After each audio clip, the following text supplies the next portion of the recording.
Welcome. This movie is a discussion on the principles of defense in zones, and we'll look at some examples of some video of some good zonal defending and some bad zonal defending. First clip we have is of a game for the United States men's national team against Trinidad and Tobago during Olympic World Cup qualifying, and we quickly see that TNT here is playing zonally. They're playing a 4-4-2. It looks like across the midfield, the area here, that they're playing a flat zone across the midfield with four, and in the back there's four defenders as well. Ball's played in here on the bottom portion of the screen, and we're going to see here in the area of the ball, they have a problem to solve here. They have two attackers. Okay, two white attackers coming against them, and not sure exactly what goes on, but there's a lack of communication on this vertical run, and that's one of the principles of good zonal defending. Is vertical runs are tracked. It's the horizontal runs or runs across the field that are passed on. So we see here a player making a run towards goal, and they look like they're in a good position here. This defender could have just ran with that run and dealt with that penetrating run. But I'm not sure if the communication was poor or what was going on, but that vertical run was not tracked, and it leads to disaster actually for the red team. So there's an example of poor zonal defending where a vertical run was not tracked. Here we'll see the United States is playing a similar zonal structure. They've got four midfielders in midfield. They have four backs defending, and here's one forward, and I think the other forward is up off the screen there. So they're in a 4-4-2 as well, and it's a pretty traditional 4-4-2. It's four across in the back and a four across in midfield based on the player characteristics. I think the coach felt that they could play flat in both areas. You see the spaces between defenders are tight. There's not a lot of wide open gaps in their defense, so all these spaces are tight across the field, and also the gaps between the players between the lines, the midfield line and the back line, is also pretty tight. So from the front of the team here basically to the back of the team, it looks like it's a good tight 25 yards, and from across the field left to right there also is good tight spaces. Zonal defending is ball oriented and space oriented, so what's really important is the spaces between the defenders, not necessarily where the attackers are, but obviously the attackers have to be taken under consideration. For example, this player here, although far away from the ball, this defender needs to keep an eye out, and it looks like he is checking over his shoulder to see where that defender is, see if he's running forward or not, so that maybe he could be passed on to this defender or tracked back based on if this defender is free or not. So we'll see what happens as the ball is moved. So the ball is way over on the top of the screen now. It's being passed back and forth. And particularly we know that they're playing zones because when we see when the red players move across the field, like in this situation right here, here that red attacker is running across the field, but as he runs across, he is passed on to the next defender. In other words, they're not marking that man around the field. They're letting that player move in the zones, and they let the player in that zone be aware of where that player is. So that's a sign that they're playing zonally. Also here we look at this movement in the zones. Here was a midfielder that was marking their opposing midfielder, who steps up to mark their wing back, and then this defender goes with him, so those two defenders are connected. and they move and they bump up or slide up, whatever word you want to use there, and they deal with the attack that way. So we see that defenders in the same area of the field are connected and they move together as a unit. Same thing here. We see this defender has moved up to pressure, therefore this defender that was back there moves up with him, defends the next player in that zone, and in this case wins the ball.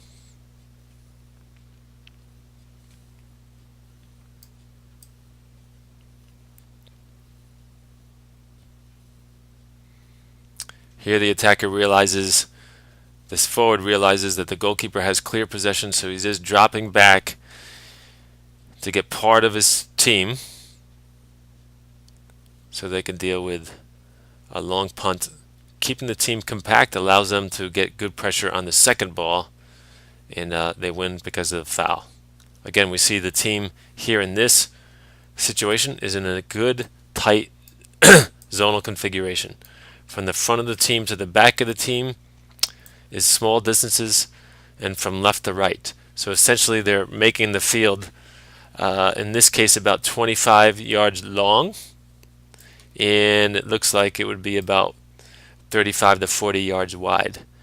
That's a difficult group to get through. They're defending a punt or a goal kick in this case. And one of the advantages of playing in zones is that when we eventually win the ball, we are already in the attacking shape that we want to be in. We have key players in the key positions.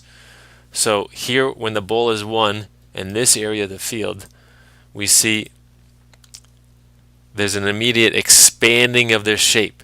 Players get forward, get wide. They're trying to get forward. This player is running forward and wide. This player might come out wide to support.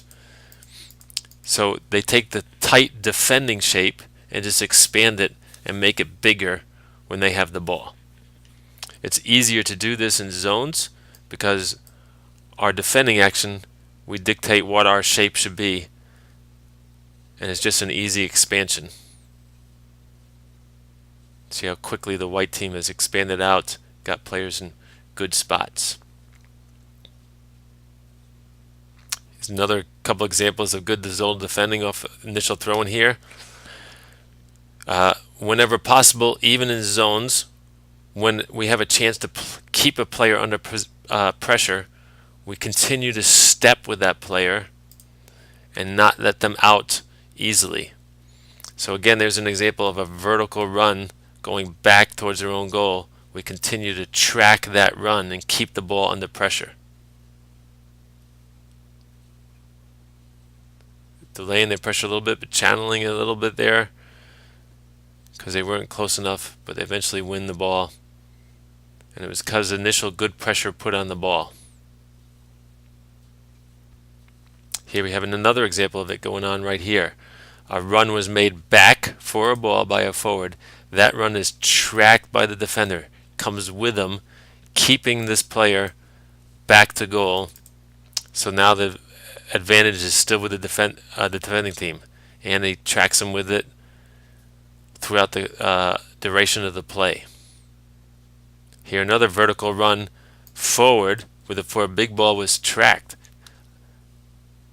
keeping good pressure on the ball when it comes down.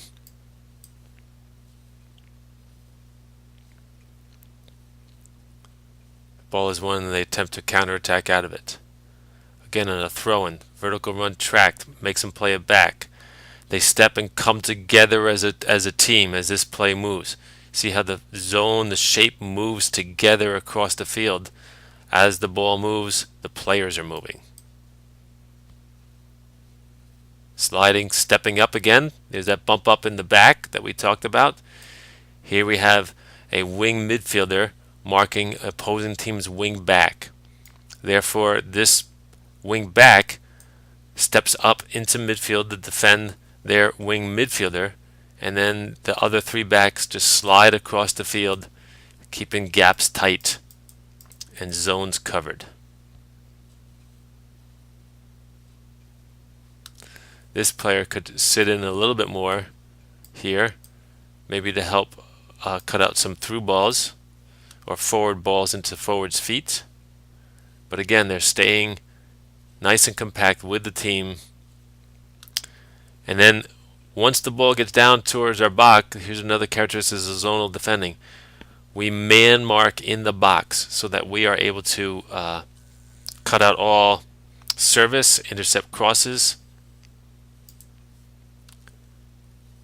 So we track runs into the box and mark tightly once we get into our own box. Here we see the shape of our back four. Again, they're nice and tight. Not good pressure cover. If the ball lands in there amongst them someplace, they'll always have cover. Definitely the two red forwards here are making their job a little easier by staying so close together, but usually they'll expand out into spaces or check back for the ball, and then the shape of the back four must change. Frequently we refer to the back four as a flat back four if it's zonally. Really, this is an indication that we're playing without a sweeper, that we're sharing responsibility across the field.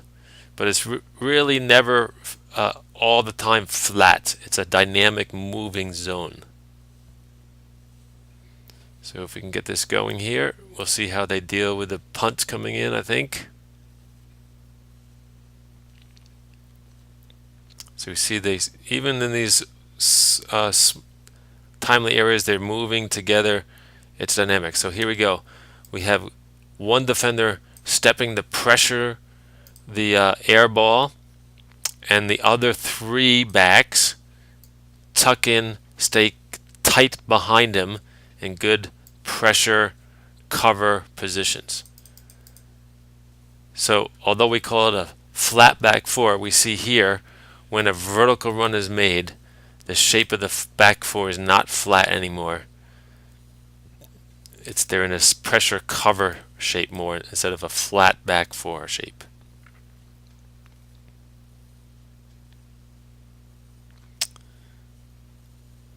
Here they go. They've dealt with it. They've kept tight. It's a little helter-skelter going on right now, but now when they win the ball, you see the team opening up again. They're expanding forward and opening up. Here's their back four again. You see how this player had stepped, but now they broke pressure. Now he recovers back and becomes part of his back line. But again, look at the shape of the four. It's across the field.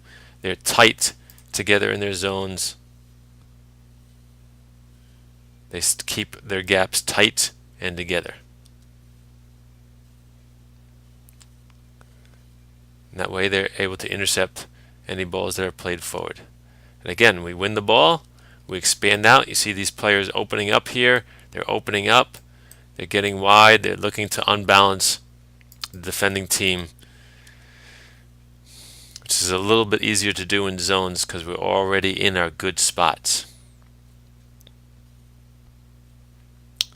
And then we keep the ball. The purpose of good defending is always to win the ball, not necessarily to destroy. Sometimes we destroy, but mostly it's about winning the ball, regaining possession.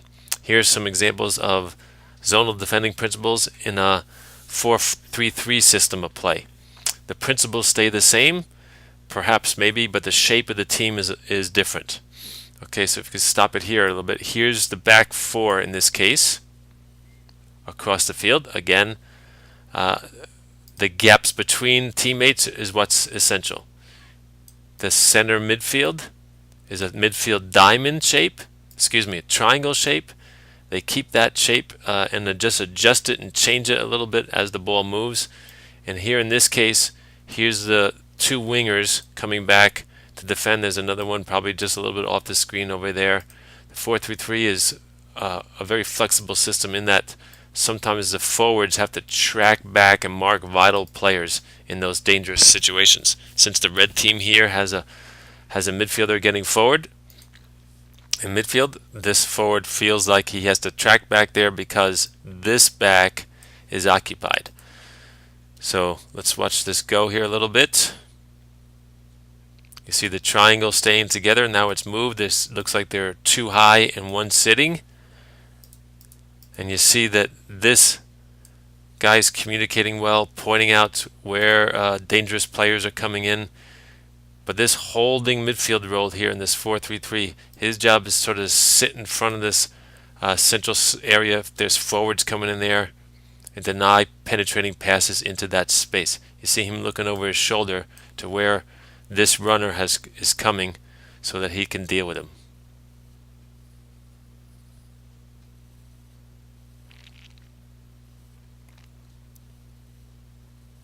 Again, we take a look here. The goalkeeper has a punt or a goal kick. We see the good 4 in the back. Here's our midfield triangle. Here's some wingers coming back, and here's the point guy up off the screen just a little bit, ready to deal with this long clearance. Good pressure cover again in the back. It's not flat. Keep our shape. If we're tight, we'll be able to dig out second balls even better, which we do in this case. Hopefully we'll be able to keep possession here. Perhaps this player could have spun out, played the ball back to his keeper. But since our shape is good here, we're able to even dig out errant passes because we always have players in the valuable spaces around the field.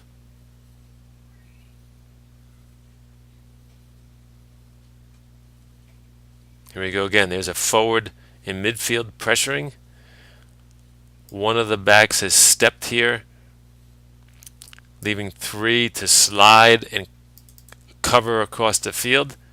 Here's a holding midfielder, and the 2 attacking midfielders in this case a little bit higher. So again, good pressure, making them play the ball back. Vertical runs are tracked. It'll helter-skelter, but good recovery, good pressure recover. Again, forcing the team to play back, keeping the team compact. This player is getting a little bit unbalanced here, but because of the red team's ability to put a player wide. But for sure, the 4-3-3 is definitely secure centrally,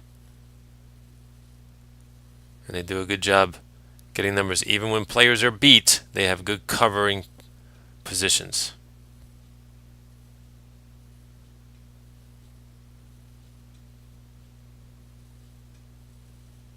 So there's a look at some 4-3-3 zonally. And again, as a way of a summary, zonal principles of ball-oriented defense. The gaps between our defenders is what's essential. We have to keep that space tight and compact, and we just move that shape around the field based on where the ball is.